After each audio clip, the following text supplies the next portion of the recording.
बार बार मैं कह रहा हूँ, फेसबुक पे बहुत सारे फेक पेज, फेक आईडी बन रहे हैं सिप वर्ड्स नाम से।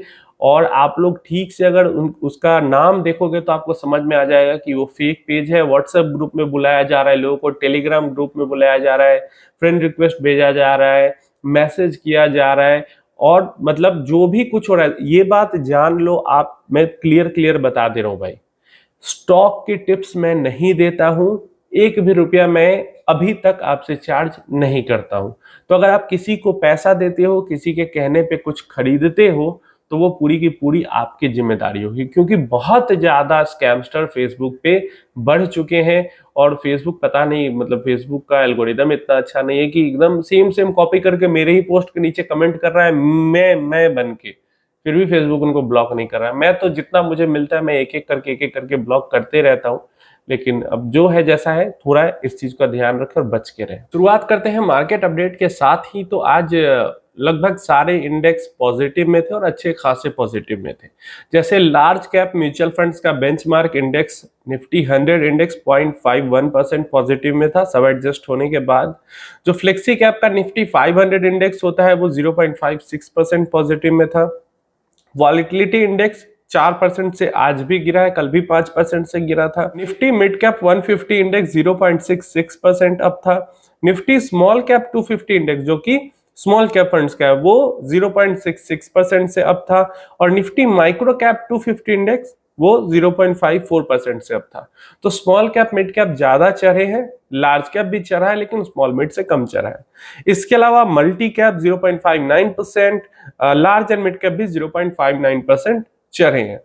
तो यहाँ पे चाहे कोई सा भी पोर्टफोलियो हो, इक्विटी, अगर ऑल इक्विटी पोर्टफोलियो हो, कैसा भी हो, कम से कम 0.5% से ऊपर का जंप तो कल पोर्टफोलियो में लगना चाहिए, चाहे लार्ज हो, मिड हो या स्मॉल हैवी पोर्टफोलियो हो। यहाँ पे अपडेट्स के बारे में बात करते हैं तो काफी सारे अपडेट्स हमारे पास यहाँ पे आते हुए दिख जाते हैं। सबसे पहला update Mirae asset mutual fund की तरफ से आ जाता है। जैसे एडलवाइस म्यूचुअल फंड ने अपना अलग प्लेटफॉर्म एल्टीवा बनाया था, एल्टीट्यूड से उन्होंने एल्टीवा निकाला था, और एल्टीवा एक ब्रांड बनाया है जिसके अंदर वो एसआईएफ लॉन्च करेंगे। और उन्होंने कहा था कि हम हाइब्रिड एसआईएफ के साथ शुरुआत करेंगे। यहाँ पे मिराई एसेट म्यूचुअल फंड ने अपना ब्रांड बनाया है प्लैटिनम एसआईएफ। मतलब वहां एल्टीवा उन्होंने बनाया, यहाँ इन्होंने प्लैटिनम बनाया है। और प्लैटिनम एसआईएफ के अंदर में लॉन्च होंगी एसआईएफ स्कीम्स। और इन्होंने कहा है कि हम पूरा इक्विटी, डेट, हाइब्रिड हर कैटेगरी के अंदर भर भर के लॉन्च करेंगे एसआईएफ। ये कुछ कंजूसी नहीं करने वाले, ऐसा नहीं कि पहले एक फिर दो तीन, ये लगातार करके घुसेंगे, तेजी से घुसेंगे इस सेक्टर के अंदर में। तो अभी तक 2 म्यूचुअल फंड कंपनीज हमें दिख चुकी है जिन्होंने अपना अलग ब्रांड एसआईएफ के लिए लॉन्च कर दिया है। कई लोग कह रहे थे कि क्वांट पहले लॉन्च करेगा, क्वांट पहले लॉन्च करेगा। क्वांट के बारे में नाम तो है, क्वांट ने अप्लाई किया सेबी के पास, लेकिन अभी तक क्वांट के ब्रांड नेम को लेकर कोई न्यूज नहीं आई है कि कौन सा उन्होंने ब्रांड बनाया है एसआईएफ के लिए। नेक्स्ट अपडेट की यहाँ पे हम बात करते हैं, हमारे पास कैनरा वैको म्यूचुअल फंड की तरफ से आ जाता है। तो सेबी के ऑर्डर के बाद एक एक करके सारे ही म्यूचुअल फंड कंपनीज जो है वो अपने नेम्स को चेंज कर रही है। स्कीम का जो अलग अलग उन्होंने नाम रख रखा था, तो यहाँ पे अब कैनरा रोबैको ने भी अपने 3 स्कीम के नेम को यहाँ पे चेंज किया है। सबसे पहला हो जाता है Canara Robeco focused equity fund, जो कि अब से कहा जाएगा Canara Robeco focused fund. Second, Canara Robeco emerging equity fund, जो कि अब से कहा जाएगा Canara Robeco large and mid cap fund. और तीसरा, Canara Robeco blue chip equity fund, जो कि अब से कहा जाएगा Canara Robeco large cap fund. तो क्लियर कर दिया है, अब कोई कंफ्यूजन नहीं है कि मिड कैप है, लार्ज कैप है, या लार्ज एंड मिड कैप है, या क्या है। सीधा नाम पढ़ोगे आपको समझ में आ जाएगा किस कैटेगरी का स्कीम है, कहाँ पे इन्वेस्टमेंट होगी और इन्वेस्ट करना है या नहीं करना है। मतलब फर्स्ट डिसीजन मेकिंग में बहुत ज्यादा हेल्प मिलेगी।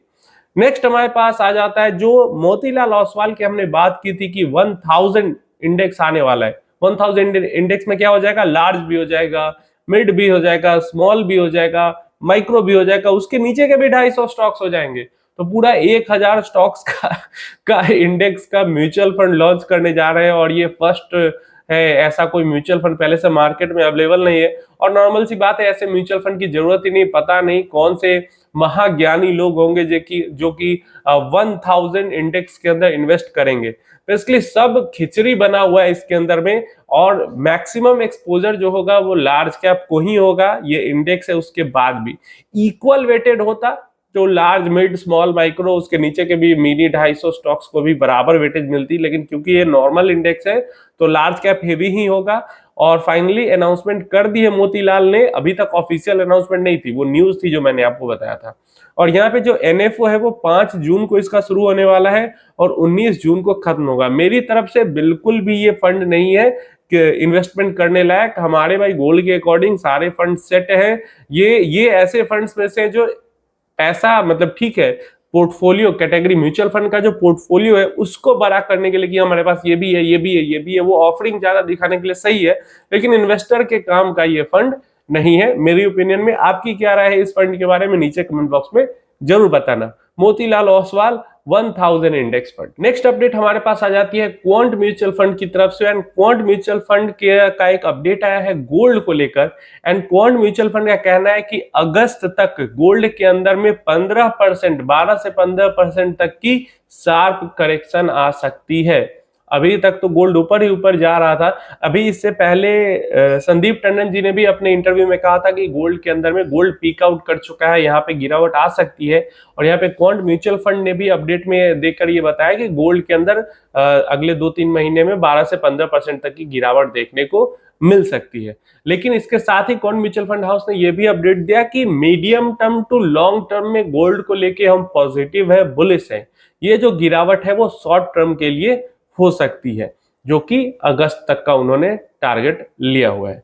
अब गिरावट और रैली में तो वो सही ही होते हैं, भले ही रिटर्न इधर गड़बड़ाया हुआ है क्वांट म्यूचुअल फंड हाउस का, लेकिन प्रोडक्शन वो थोड़ा थोड़ा ठीक ठीक कर लेते हैं। अब देखते हैं गोल्ड के अंदर में गिरावट, आप नोट करके रखना 12 से 15% गिरती है गोल्ड या नहीं गिरती है। अच्छा, आपको लगता क्या है गोल्ड में 12-15% की गिरावट आ सकती है? गोल्ड में गिरावट तभी आएगी जब माहौल थोड़ा संभलेगा, इक्विटी मार्केट्स और ऊपर जाएंगे, तभी गोल्ड नीचे आएगा। अगर ये अनसर्टेनिटी इक्विटी मार्केट में बनी रहेगी तो गोल्ड का गिरना मुश्किल है, ऐसा मुझे लगता है। तो देखते हैं ट्रंप कुछ बवाल करते हैं, मार्केट को गिराते हैं या नहीं गिराते हैं, उसी पे गोल्ड का प्राइस डिपेंड करेगा।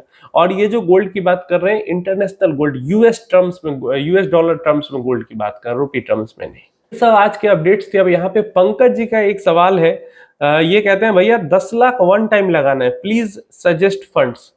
अगर आगे 10 से 15 साल का टाइम है, क्या अभी सही टाइम है लगाने का? पहला क्वेश्चन इनका। दूसरा क्वेश्चन, क्या ओनली वन फंड में लगाना सही है? अगर ओके है तो भैया कौन सा फंड सही रहेगा? देखिए, सबसे पहले तो मैं कोई सजेशन आपको नहीं दे सकता हूं और न दूंगा। ये आप इनको स्टडी पर्पस के लिए यूज कर सकते हो, इनको आप देख सकते हो, समझ सकते हो, आप अपने गोल के अकॉर्डिंग इनको देख सकते हो। सबसे पहला 10 से 15 साल के लिए इन्वेस्टमेंट करना है, इस चीज को हम समझ लेते हैं। तो 10 से 15 साल के लिए इन्वेस्टमेंट करने में 4 कैटेगरी है जहां पे ज्यादा रिटर्न बन सकता है। पहली कैटेगरी है थोड़ी सी वॉलेटिलिटी कम चाहिए, मिड कंपनीज के अंदर इन्वेस्टमेंट चाहिए, तो मिड कैप फंड्स की कैटेगरी पहले निकल के आ जाती है।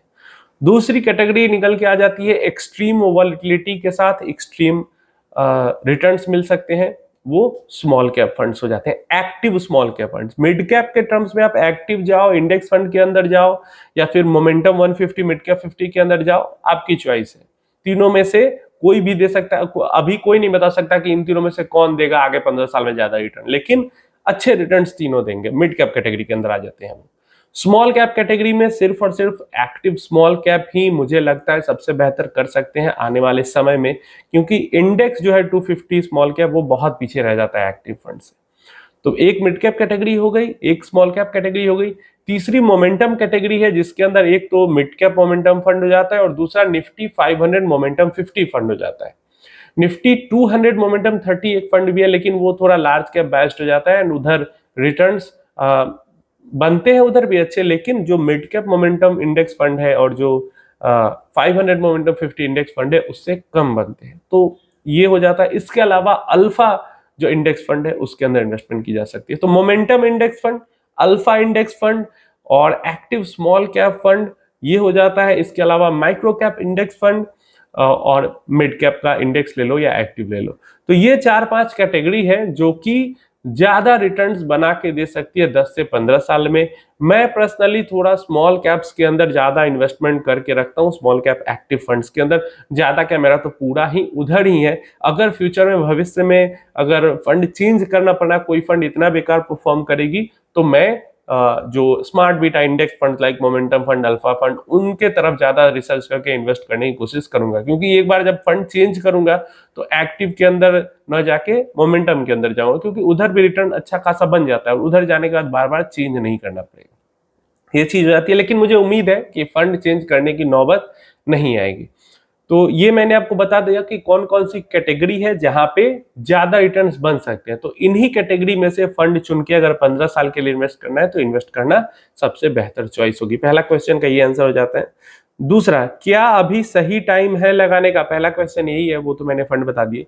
पहला क्वेश्चन है क्या अभी सही, तो देखिए डेफिनेटली सही टाइम है। अगर जब मार्केट 25% गिरी हुई थी उस टाइम पे आप नहीं लगा पाए, उस टाइम को आप मिस कर गए।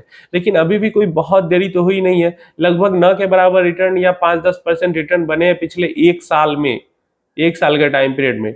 और अभी हो सकता है थोड़ा और कंसोलिडेशन का टाइम मिले, या फिर हो सकता है आप अभी इन्वेस्ट करोगे थोड़ा गिर जाए। लेकिन अब जो है रिस्क रिवॉर्ड रेशियो वो काफी अच्छा है, जो एक साल पहले रिस्क रिवॉर्ड रेशियो था उससे तो काफी ही अच्छा है। तो इन्वेस्टमेंट करने के लिए तो बहुत ही बढ़िया टाइम है। और जैसे 10 लाख है तो एक बार में 10 लाख को डालना सही डिसीजन। अगर देखो माइंड अगर स्ट्रांग है तो सही डिसीजन हो सकता है, लेकिन बहुत सारे लोग मेंटली इस चीज को हैंडल नहीं कर सकते कि 1 लाख बार में 10 लाख डाला और 20% 15% गिर गई मार्केट, तो मतलब बहुत पैनिक में आ जाएंगे।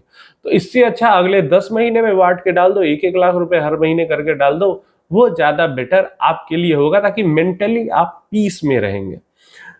नेक्स्ट आ जाता है, क्या ओनली वन फंड में लगाना सही है? नहीं, बिल्कुल नहीं। मैं तो कहूंगा कम से कम 2 फंड के अंदर तो इन्वेस्टमेंट जरूर करो। 3 फंड बहुत बढ़िया है।